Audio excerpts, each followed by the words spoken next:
or expand. They're actually a lot of fun to do. They're relatively easy to do. And as far as post-op for patients, it's nothing. I mean, even osseous crown linking, the traditional osseous procedures are certainly not painless. You know, they're not terrible, but you know, they got recovery. With our laser, you know, we'll show you a case on somebody in the room. We did everything in one day, and they were fine, I think. Most I can tell you. So let's dive in. So we're talking about gingivectomy, and these are all kind of related. This is all sort of at the margin where the teeth meets the gum. But gingivectomies, depigmentation, which is really cool. Cell showed some really cool cases yesterday. I'm going to get a little deeper into like the actual procedure, and unlike Al's, this is procedure. I'm going to show you guys settings and stuff that I use, and crown lengthening, which is a great service for our patients. Okay, so let's dive in. So we'll start with gingivectomy. So you have different reasons to do it. It can be aesthetics, just patients have uneven smile, and this was an all soft tissue case. It wasn't osseous at all, fortunately. She was engaged to one of my longtime patients. He known as a kid, and she didn't like her smile. She was real cute, and she wanted to get prettied up for the wedding. Obviously, ortho, you know, the kids just, like Mike always say, they drop the toothbrush when the brackets go on, and they don't use them again. So you have to take 2 pounds of tissue off when they're all finished. And if they're mid-ortho, I'll do it at this point. If they're ready, the orthodontist will send them over at the end. I'll say, get the brackets off, get them to clean up, get things to settle. It's going to be a much easier job for me. Let things settle down a little bit, you know, and we're in no big hurry. Drug-induced, this was a patient on channel blockers, sort of standard stuff. This was a nice young fella, the son of a patient of mine, came in, and he'd gone through ortho and stuff, but she was like, his gums, his teeth don't look great. And he was actually on, it's Clepa, it's a seizure drug, it's not Dilantin. And he was getting the same kind of hyperplasia. So I looked it up, and there's been cases of it. So we treated him, went real nice. So these are both drug-induced. And then obviously restorative. You know, this was a patient of mine who was hospitalized. She was in her 90s, and she came out, and she was still doing okay, but she was on some Plavix, aspirin, the whole 9 yards, and then gingiva had grown in. She lost a filling, the gingiva grew into there. We'll show you all this down as we go through it. But these are the reasons we need it most of the time in our office, and we see this stuff every day, right? I mean, it's funny, when I first got my Waterleys a million years ago, it's funny how many frenectomies and gingival problems I started noticing, you know, because they had the tool to do it effectively without having to have a lot of havoc and pain and things. So it's not like you're making up procedures to do, it's just that you haven't identified the cure for certain procedures that already existed in front of you until you have these things to do with the laser. So let's just step back a second on how great this device is that you have. And like I said, Al just covered a lot of this stuff. Let's talk about why our lasers just makes this so easy and fun. If we look at when we do procedure on someone in soft tissue, there's always going to be like the volume of tissue that's gone, and you'll see the body lays down a little coagulum, a Band-Aid. Then we see a response to the trauma of its heat or a blade even.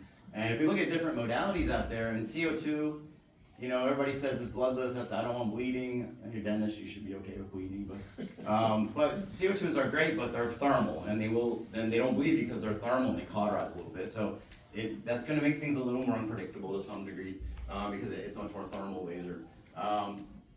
Diodes are basically, we initiate them, they're basically a hot piece of glass. They're going to cook the tissue a little bit. We're going to see an inflammatory response. NDA, I love it, I use it. But for this kind of stuff, I'm going to pick up my Erbium the vast majority of the time, because even NDA is thermal. You got to be careful. You can cause some thermal issues. But Erbium, we see nothing. You see that little layer of coagulation there on the surface, and there's no immune response. There's no inflammatory response, and that's why I see such predictable healing. I'm completely comfortable altering the gingiva on 8 and 9 if I'm doing crowns 7 through 10 the day I do the impression.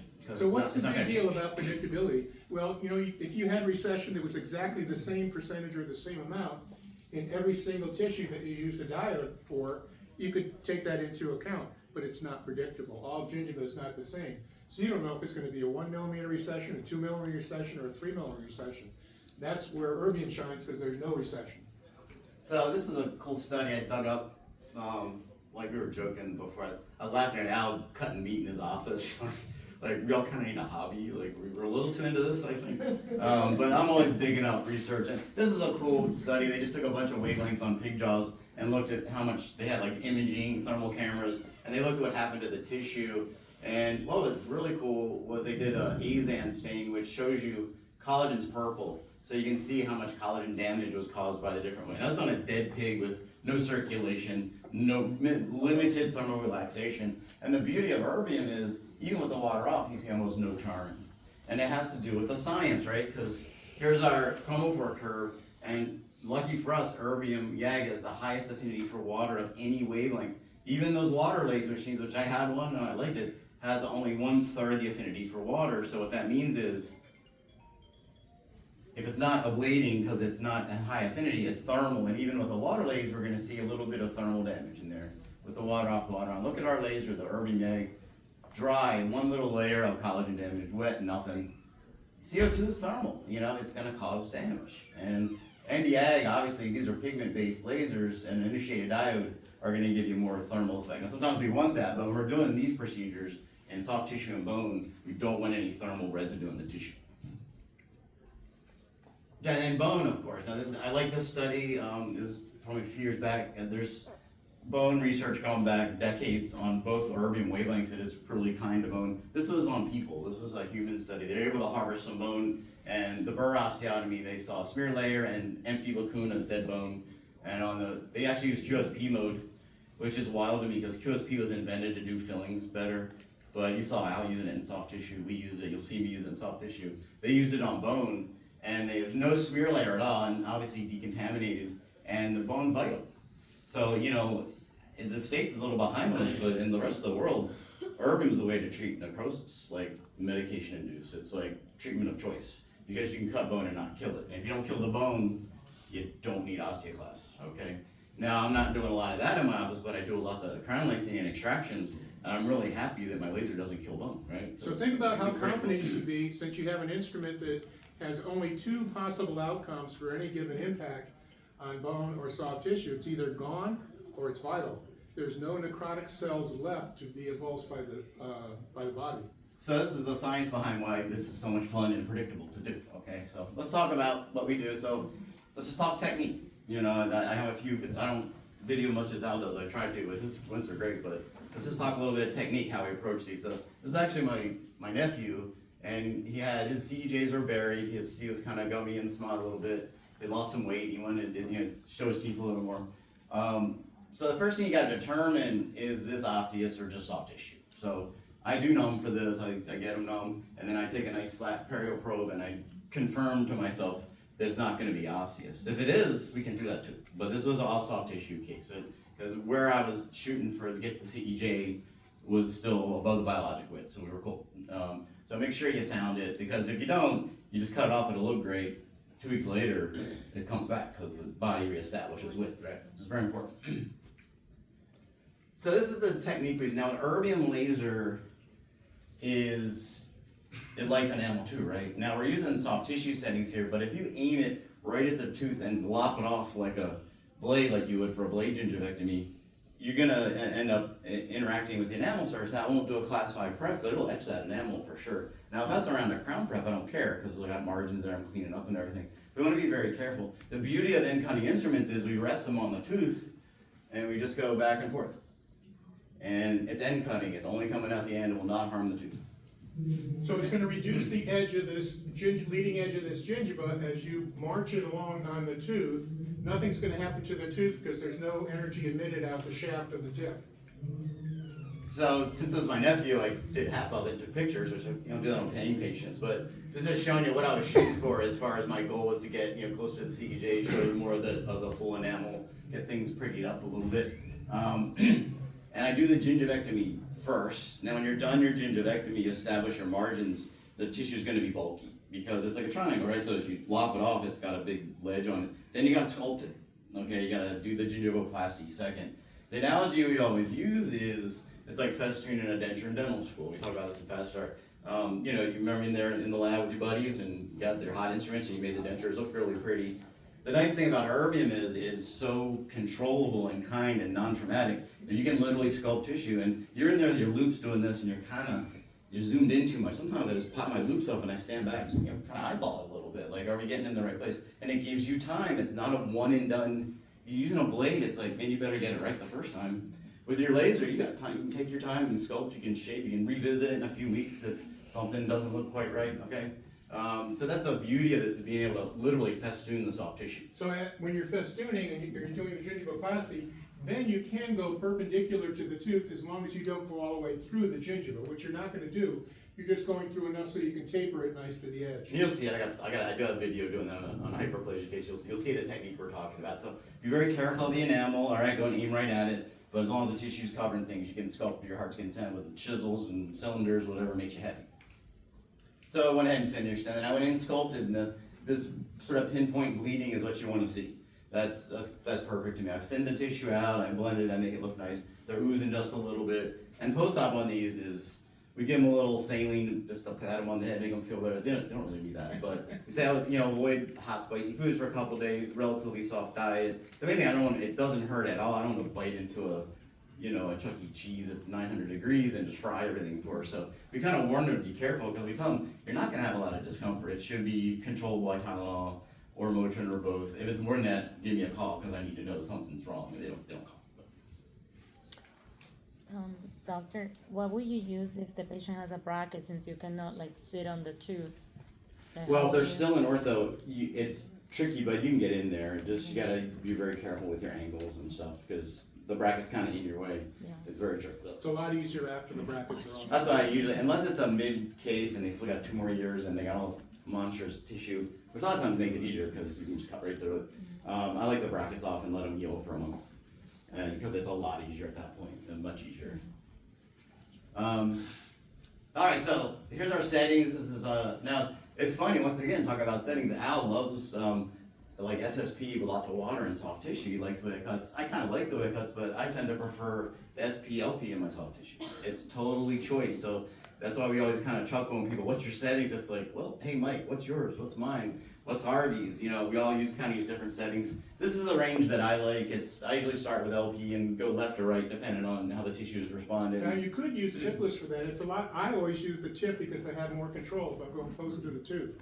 I can keep it on the soft tissue and not stray over onto the tooth. Yeah, I do both. I use tipped or tipless. This is our archive videos. Bob, who worked with us for years, really talented laser dentist, going wet and dry with a tip handpiece. Here at Robbie DeVito's, just sculpted some tissue around some crown work. This is what we're talking about, the festooning effect, okay? You have the ability to sculpt tissue. You don't have to do one and done and worry about where you're gonna end up.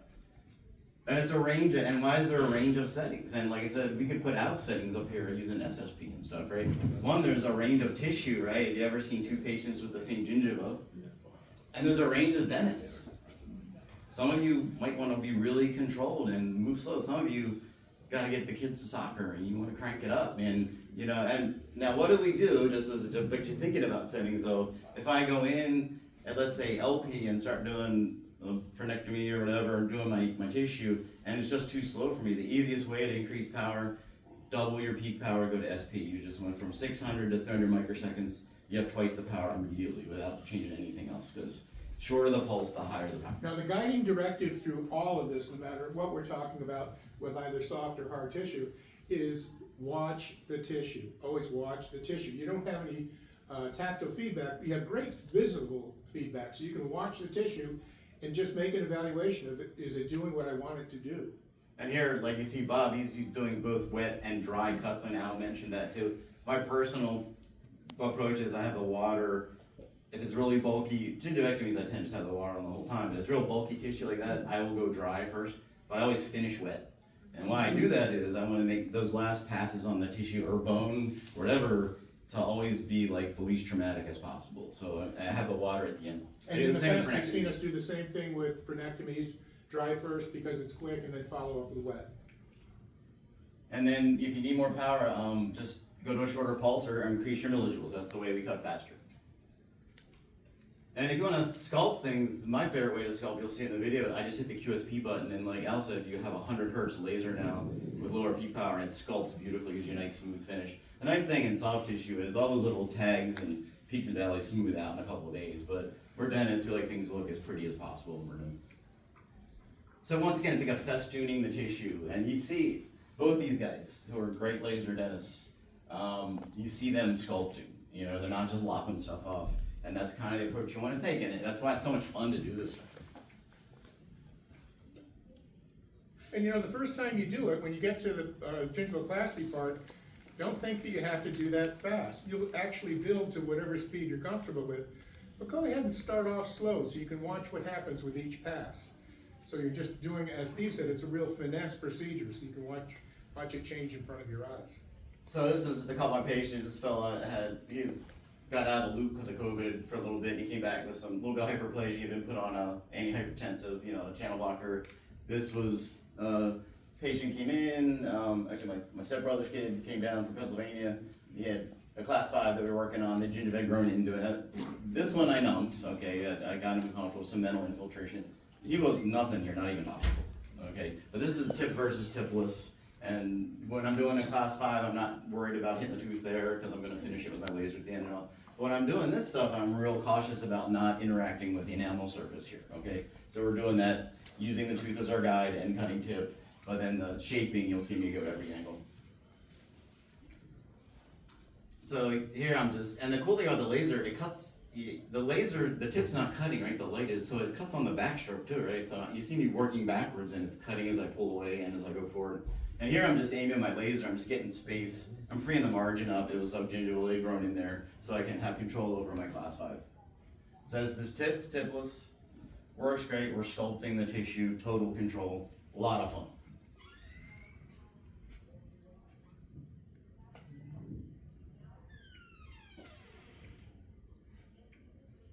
And just some cases, this was that the case from medication induced, so we did, this is about a week or 2 later, he's looking great. This was an elderly patient, the gingiva had grown in there when she was in the hospital. This is with just the erbium, the tipless hand paste. I didn't numb her because we were doing the filling too. But the bleeding was completely controlled with a chemical agent. I just took some Viscostat, they have little preloaded syringes of Viscostat from Ultradent. It's got the little cotton nub on it, couple of swipes. It stops bleeding. Now, if she was really gushing, hey, get me the fiber, we'll get the anti-ag out and get some control, but I didn't need to. And if you look at this is immediate post-op. That tissue looks better post-surgery than it did before. Because I got the inflamed cruddy tissue out of there, and it's so kind to the residual tissue, it actually looks better than when we started. And I was able to restore the tooth. If I did that with a blade on a 90-year-old on Plavix and aspirin, who knows what else, it's gonna be a lot of fun to do that, class 5, right? But with the lasers, we can control our bleeding effectively. I borrowed this from Ryan. You know, you guys know Ryan from Tennessee. He's Chad's partner. He posted this on our Facebook group, and this is just a perfect example of how clean this is and beautiful. And that was all done without anesthesia. Okay, just total control of your gingival margin. And this was that young lady I showed you. It was right before her wedding, and this was about a week later. She's healing really well. We showed this in Fast Start though, because I'm a dentist. She was really happy. I wasn't. I didn't tell her. I thought I should have made 8 and 9 more symmetrical, but she's not seen that. But if you look at the immediate post-op, I have pictures of that. It looks exactly the same. It didn't change at all. So it shows you how predictable it is as far as healing. And then I had a patient come back. There's a peri office near me that has Lightwalker, and you know this is great because my patients are happy. They're going to another laser office, you know. So I refer over there, and they do a great job on implants. This was on number 15 on a patient that opens like this much. And I got the letter, she's clear, ready for her implant. They put in a scannable healing cap, which I love because you just scan and you're done. It's like the easiest dentistry ever. But this is what I saw when I went in there, right? The tissue had the healing cap was probably just a little short and it grew over it, and you can't scan that, the lab's gonna kick it back. So I put a little topical on there and just freed it up and we can scan immediately. Total control. Now, one thing I'll warn you guys about, these color coatings they put on the surface, the erbium is totally safe around titanium, but it will peel off the color and you'll see it spark a little bit. Don't freak out. It's just taking the dye off, and hopefully you're throwing those in the trash anyway, you're not reusing those or anything. So that was tipless. That was O2. Okay. Yep, which gives you a lot of control back there. Okay. Now, this particular property of erbium, and maybe it'll change your life, it certainly changed my life. Before I started placing my own implants, I restored mine and other people's. But it was always a battle with the laboratory to tell them that I wanted an emergence profile that started at the base of the restoration. I kept getting these lollipop sticks with a mushroom on top. So finally, when I had the ability to do that myself with Erbium, I created the emergence profile, as Steve was talking about. You just festoon whatever you want to, so you have the exact emergence profile of the tissue that you want, and send it to the lab and say, make it to this. There's no discussion at all. You have a lot more control. This is a great procedure. Giselle showed some case. Actually, I have one of hers. I still have on Facebook. I could grab some cases to show you guys. We showed on this yesterday. What a great procedure it is. She had a patient came down from New York, you know, to have it done in her office. You know, this is a totally subjective aesthetic complaint. You know, it's not any pathology here. It's a developmental thing. Now the melanin it's the basement membrane. I finally found a human picture. I used to have the one of the dog, the beagle, but that film's so skinny. But it's a developmental thing. During development, some of the melanocytes get kind of off track and end up here. So once you take them out, I haven't seen them come back. I don't know if anybody else has seen recurrence after this, but it just doesn't, once you get them out, they're gone. But you gotta remember where they are. They're at the basement membrane, the bottom of the epithelium. So literally, this is a gingival peel. We're peeling the gingiva back, basically to the connective tissue, remove the melanin, and this is 2 weeks later. And I'm gonna give you guys some clinical tips on this. I'm gonna show you settings and things to keep in mind. And I'll show you a little video, not mine, but I was actually in the room when it was done, so I feel like I can use it. One I'll show you a doc doing it, but really cool procedure. Our goal is to get the melanin out of there. And this surprisingly does not hurt much afterwards. If you look at this patient, I actually I'll do an arch at a time just because it's a lot of work and it's a little, but she came a long way to me to get this done. And she's like, do it all at once, and she was fine. She came back for a follow-up. She's like, it's like you told me, I was a little tender a couple of days, I was careful like you said, some time, I was fine. I almost expect it to hurt more, and it doesn't. Now she had a couple little spots, if you look right above the premolar, she was really pretty, this really wide smile. She goes, there's a little bit, so we just put some topical on and touched her up that day when I took that picture. So it's that, and Giselle was saying yesterday, she just uses topical, so I was like, wow, that's, you know, I'm not quite that brave, you know, but they're doing great, so I would say it works really well, right? So it's it looks like it should be aggressive, but it's not. Couple things to keep in mind, we'll talk about later. You gotta be real careful around the marginal gingiva. I usually leave about 1 millimeter, because if you get up in there, you're gonna start going through. It's very thin and friable. Hers was really like paper thin, and you might have an issue with the enamel, you might get some recession. I warn the patients, you're probably gonna have 1 millimeter of very light pigment there. It's not bad, because it's so thin, when everything else goes away, they really don't see it, but you just make sure they know that, okay? So you stay about 1 millimeter away. yeah, if you look really close, see the band of millimeter and on the bottom, and then look at the post-op. You can just barely see the pigment there. But look at how well the tissue responded. No recession, nothing, right? And this is elective. You can charge it whatever the heck you want. It takes me, top and bottom of this takes me about an hour, okay? And I do numb, but that's me. And this is one, once again, just really pay attention to what the effect you're having on the tissue. Watch the tissue change. So this is a young fella came in, same complaint. Now he was not 100%, a little bit easier case, so I selectively removed. I'm not gonna just peel everything, you know, willy-nilly, right? So I like the H02 for this. I was watching Giselle's videos, it was great. She likes the tip. It's, once again, we're all different, we use different stuff. The reason I like the tipless handpiece though, remember when you're using the tipless laser, part of the way we control cutting, whether it's tooth or soft tissue, is our speed and distance, right? And the O2 handpiece gives you a lot of finesse because you have that collimated beam, you back off a little, it gets a little softer, you get closer to more aggressive. And as you're doing this, you peel away the gingiva, it gets darker and darker as you get closer to the basement membrane. And you'll see with your loupes, you can see the melanin, you don't see the melanocytes, right? You see and as you get close, you just peel off the pigment until it's gone and you're finished. The reason I like the O2 is it gives me a lot of control with my hand finesse as far as, oh, there's a darker spot, I zoom in a little bit, and I zoom out, and I really like the tipless for this. It really shines in this. But once again, I know lots of people use the tips, and it works fine. But I like that finesse control we get with our O2 handpiece. How do you know how deep to go once you're on that darker? When you erase it, literally. Yeah. Visually, that's why I gotta have loops for this. I mean, I'm at 5x, you should be real high. Because when you get in there, you'll see dark speckles, and they're just gone, and you're done. And you go back and forth. It's a real, I get tired after this, a lot of work, but I love doing it. So I always leave that millimeter. I don't go after the free marginal gingiva, I just think it's a little risky, so I warn them. And you can see on him, same thing. I left about a little band there, and you can kind of see a little pigment there, but you tell them ahead of time, they're fine with that. So you just erase the dark tissue with a sweeping motion. As you go deeper, it gets darker and darker, and then it turns red, and that you know you're in the right place. Flesh. Post-op pain is minimal, managed with OTC, and we tell them just, I like Al's term, he's forks off food for a couple of days, I don't bite in a pretzel or something, tear it up. I know nothing that's too hot, and we give him a bottle of saline just to keep the garbage out. But this is where the non-traumatic effect of the erbium just really shines here, because this is pretty aggressive. Imagine doing, I mean, one of the other ways to do this is with a burr, and they burr out the melanin. How do you think that feels afterwards? I don't know, but this can't be fun, right? Or do blade-like incisions or scrape it off with a blade. Yeah, this is where your erbium just it's a home run. And Or a cheese grater. yeah. It looks beautiful, the patient's not too much post-op, and this is, 2 weeks later, they look great. Do you expect to see a lot of bleeding while you're doing it? It's a ooze, they're bleeding, and sometimes you might find yourself, you'll be in little vessels, you start getting a little nervous maybe, but you put some pressure, it just stops. Just like all this gingivectomy stuff, they bleed less than you'd expect, especially since the erbium is not coagulant, really, you're not getting much coagulation. First couple times I did it, I was like, God, this is gonna hurt, and it's just, no, they stop bleeding, and call them the next day, they're like, yeah, a little sore, I'm cool, doc, no problem, so it really works out well.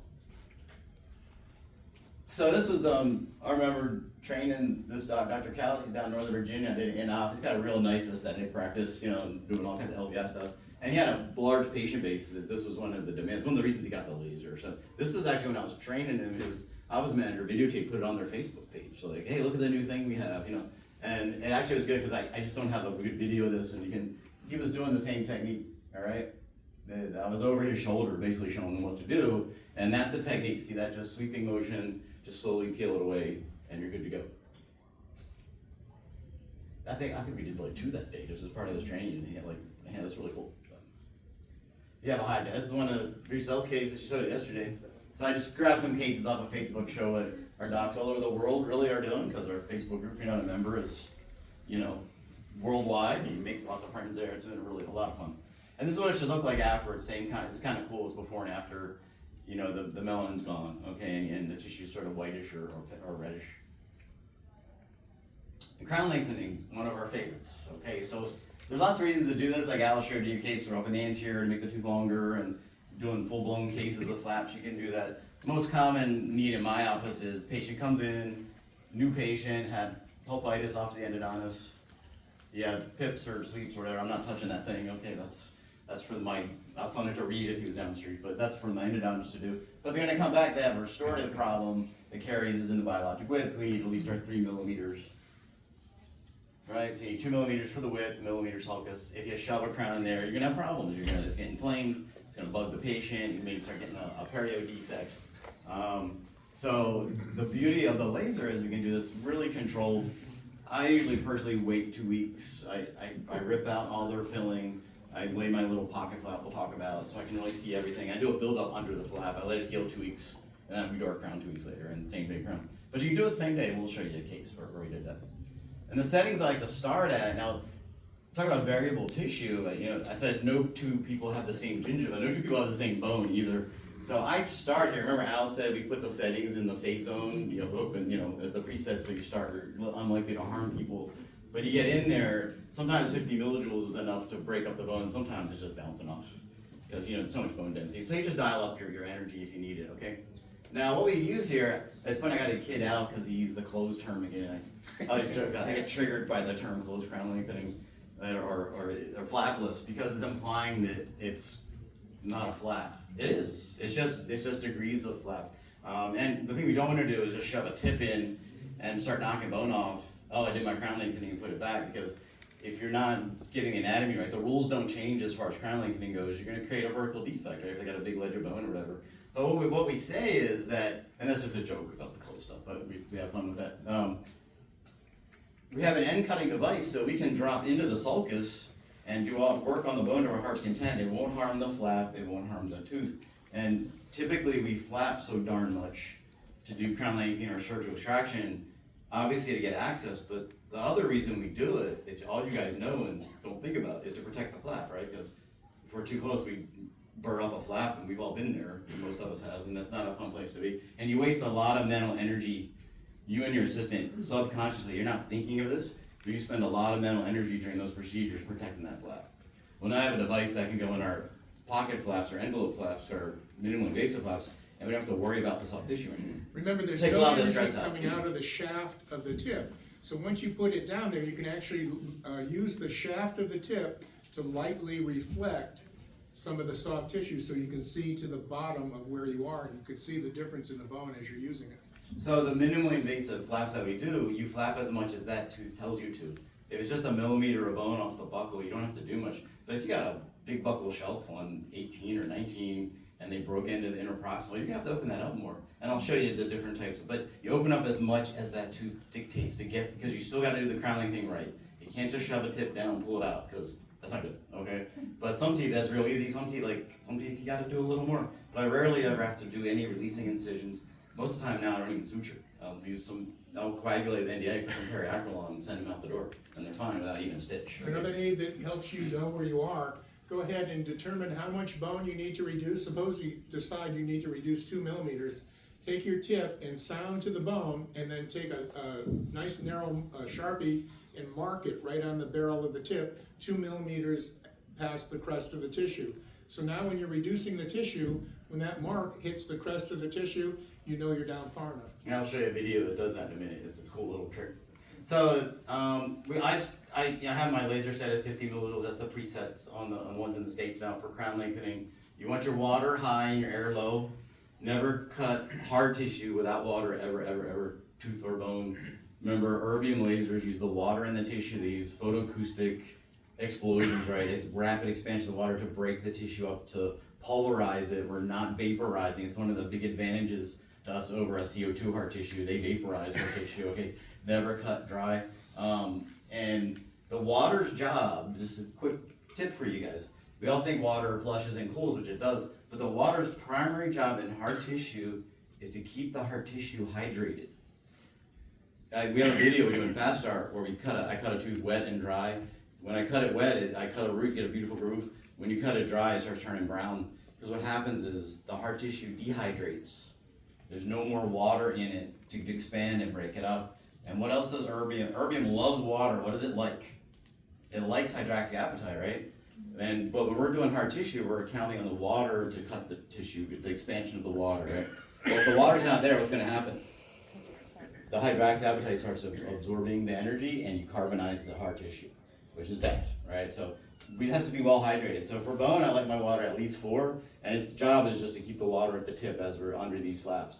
Keep your air low, because you're creating a flap. If your air's high, you get emphysema, which not the end of the world. We don't want that, right? So the air's job is just to push the water down the tip, okay? But with your water high, minimum 4. Another benefit of this is that most of the time, you should be able to not have your cut go below the mucogingival junction. Yep. One more end point is that that's gonna be a lot easier to put back together if you don't have to go past the mucogingival junction. And you maintain your blood supply to the periosteum. So you want to minimize how much you flap. Flap as much as you need for that tooth. And then to smooth thing out, my favorite setting is just, like Al was saying, this QSP is 100 hertz laser. You hit 100, you hit that QSP and you smooth bone out, beautiful. And for denser bone, just crank your power up, okay? So I just show you a few cases. This one's probably 18 years old now, and she's still my patient. She's in her 80s. But she broke the buccal college tooth with Vital, and I just made my sort of pocket envelope flap approach, and I sculpted my bone to my heart's content. I actually went under the papilla into the canine to blend things in. And this was in the dark ages. We're still doing impressions, but I built the tooth up and impressed it that day. And 2 weeks later, she came back for delivery, and things have healed wonderfully. And crown goes in. I taught at Maryland for 20 years. I stopped about 10 years ago, just 1 day a week, but I'd give a laser talk to hey, we got a study club, and we do it. And dental students are always blown away by this, because, in dental school, good luck doing a crown lengthening, but maybe you're a perio clerk and you get a chance to do that. But the crown's done like a year and a half later by your little brother or sister, right? So the fact that we could do this in 2 weeks, they're just, oh my God, that's unbelievable. But even traditionally, right, we wait 6, 12 weeks, right? You can do it same day. Well, I'll show you some of those. That's a good way to put it. Yeah. I like that perio penalty box. I remember that was good.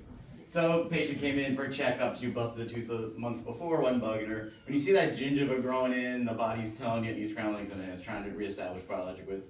I did an envelope flap on the lingual and the buccal. I just use the bone setting, just drop right to the bone, it just detaches the tissue for you, that works right.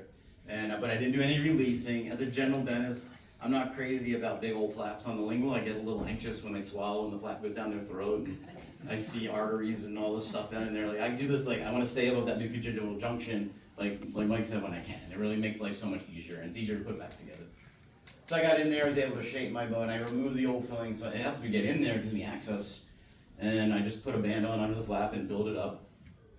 And this one I did put one stitch, because it was a little bit more of an involved flap, but one suture, it's fine.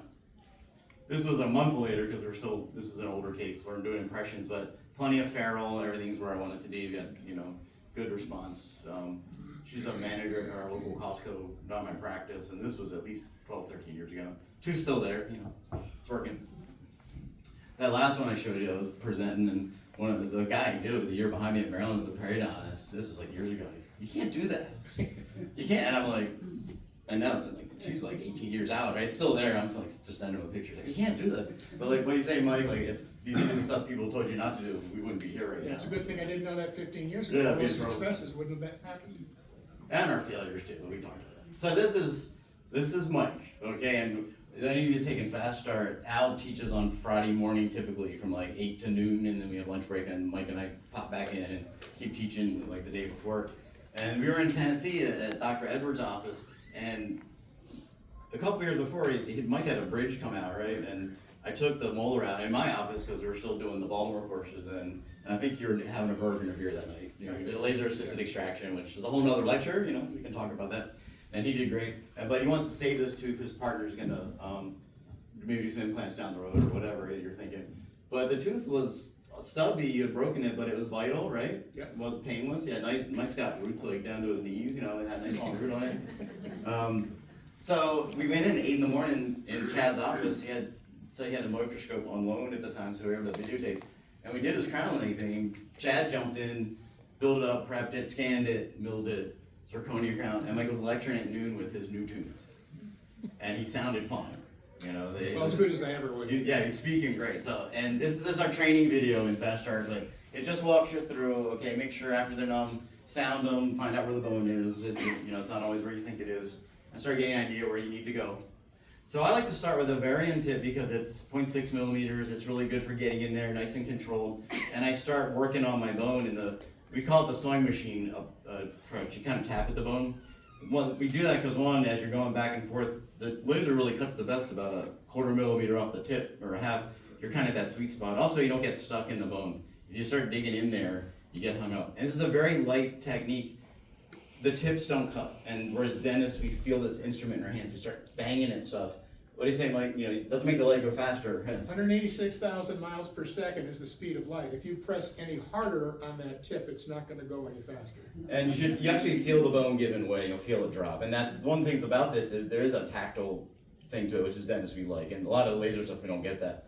And just take your time and start getting to where you want. Go back and forth with your probe. So that we've created a flap here, but it's an envelope flap around the tooth. And you'll see me go in next with a larger tip. Once I get kind of where I want, I get a fatter tip. And a wider tip does two things. It's less aggressive than the skinny tip at the same setting because it's a wider beam, right? So our power density's down. And it's nice for blending and smoothing. And because the little tips tend to leave the tissue kind of choppy, all right? So when we're sort of done at that point, it looks kind of like the Rocky Mountains down in there. And you're looking, right? You got your loops and you're pulling this flap open, making sure it looks good. But we want to make it look like the Appalachians. We want nice, smooth, rounded edges. We don't want all these spikes and sharp edges. So you go to your initial cut, it's kind of sharp and uneven, going with your nice big fat tip and round things out. And after I'm done contouring and I'm happy, I hit the QSP button without changing anything else, and now I got my 100 hertz smoothing setting. So just give everything a nice smooth finish. So he's checking to make sure he has adequate ferrule before the next step of building the tooth up and then taking a digital impression for a crown. So now I hit QSP mode, which it just automatically, QSP takes that one pulse, makes it into 5 smaller ones, and it gives you a 100 hertz laser in a sense. It says 20. Yeah. You like to prep the tooth first, so you know where. It depends what's going on. I'll show you when it says, great question. I have a video to follow up on that. So I like the way you're thinking. You're one slide ahead of me, sorry. Depends on the case, it depends what we're doing. So for Typically, some- I like to build it up under the flap and crown it 2 weeks later. So for some of you thinking ROI, you may not be familiar or comfortable doing this right now, but these are not difficult procedures. Schedule the first one to do in several appointments if you want, but ultimately, if your concern is to be the most efficient, you can do all of these. There's a hard tissue crown lengthening, a buildup on the tooth, and a digital or analog impression for a crown, and then build the crown. Now, in this case, it shows you that all of that was done within about 2.5 hours. So you could do that and then start thinking about what the return on investment is gonna be for that 2.5 hours with all of those procedures you did. And I can testify that there was nothing uncomfortable when the local anesthetic wore off. And then Chad jumped in, I mean, I was already kind of violating the Practice Act in Tennessee at that point, but Yeah. we let Chad finish the case, so he just said he did the whole thing. And he prepped it, and it's still there, right? Yeah, absolutely, yeah. Good to know. This is a great procedure, and the post-op, once again, surprisingly easy recovery. Of all the stuff we do, I think this is the least painful. Nothing. As far as it looks aggressive, doesn't hurt afterwards. And a part of that's because it's atraumatic, we can cut bone without, and remember, this laser kills bacteria at work. So when we stick blades and burrs in people, we inoculate previously sterile tissue with bacteria and fungus and God knows what else. We use our laser actually killing stuff, you know, and that's kind of a cool side of it, like a positive one. I mean, I say it in our fast start all the time. You know, I do extractions. I mean, if I can see it, I'll get it. I don't, and there's a nerve wrapped around it, it's in a sinus or impacted off to the surgeon. So I do extractions, I do some bone graft and all that kind of stuff. And, you know, get too fancy, but yeah, I take out teeth still. And I don't write for narcotics post-op.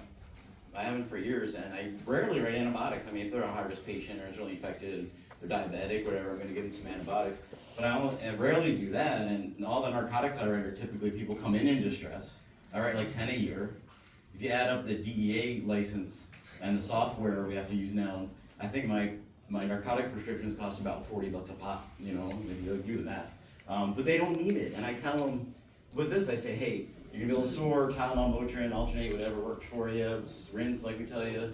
And I want you to call me if the Tylenol's not working, and I want you to call me if you get visible swelling. You're gonna feel puffy, but if you start I need to know. My favorite are the patients. I didn't want to bug you, doc, and they come in Monday, they're like, out here, you know, I don't want to bother you. Like, no, you're supposed to bother me. But they just don't call, because the laser, it really is better than metal. It really is kinder to the patient. So, this last video, this is Bob, once again, he used to work with us, extremely talented and one of the nicest guys you'll ever meet. But here's just a quick video he's doing this. He had already prepped the tooth. You're asking you to prep first. He knew where his margin was, so he marked his tip with a Sharpie at 3 millimeters as a guide as he's down there to help speed things up. You might be able to see the mark on the. Yeah, he marks the tip. Sharpie. Really cool. See See the that mark? That's a cool little trick. You just take a Sharpie on there and you So got a whenever 3 millimeters. his tip gets to that mark touching the tissue, he knows that he's reduced the bone what he wanted to reduce. And same approach, pocket flap, you know, and below flap ready.